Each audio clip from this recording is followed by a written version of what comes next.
আমি সজীব ওয়াজেদ জয় বলছি। বাংলাদেশে এখন একটি বিশৃঙ্খল পরিস্থিতি চলছে।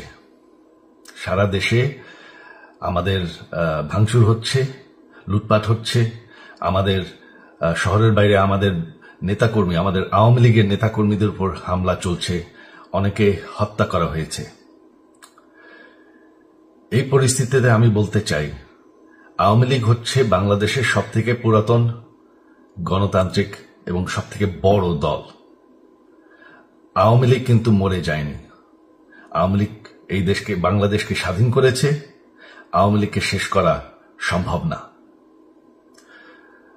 আমরা বলেছিলাম যে আমার পরিবার আর রাজনীতি করবে না, তবে আমাদের নেতাকর্মীর উপর যেভাবে হামলা হচ্ছে, এই পরিস্থিতিতে আমরা হাল ছেড়ে দিতে পারি না।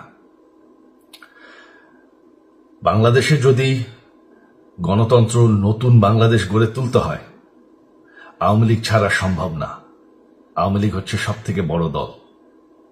আওয়ামী লীগ কোথাও যাবে না, আওয়ামী লীগ শেষ হয়ে যাবে না, আওয়ামী লীগকে শেষ করা সম্ভব না। আওয়ামী লীগের নেতাকর্মীদের আমি সবাইকে আহ্বান জানাচ্ছি যে আপনারা সাহস নিয়ে দাঁড়ান। আপনারা একা না, আমরা আছি।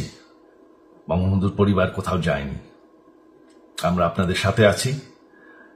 দেশকে, আমাদের নেতাকর্মীদেরকে, আওয়ামী লীগকে রক্ষা করার জন্য যা প্রয়োজন আমরা করতে প্রস্তুত। এই যে আমাদের বর্তমান যারাই আছে ক্ষমতায়, তাদেরকে আমি বলবো যে আমরাও একটি গণতান্ত্রিক, শৃঙ্খল, নিরাপদ বাংলাদেশ চাই, জঙ্গিবাদ মুক্ত। তার জন্য আমরা সবার সাথে আলোচনা করতে প্রস্তুত। শুধুমাত্র তারা যদি জঙ্গিবাদ এবং ভায়োলেন্স বাদ দেয়। শেখ হাসিনা মরে যাননি, আমরা কোথাও যাইনি। বাংলাদেশ আওয়ামী লীগ ছাড়া গণতন্ত্র, নির্বাচন সম্ভব না। এই বলে আমি আমার কথা শেষ করছি। জয় বাংলা।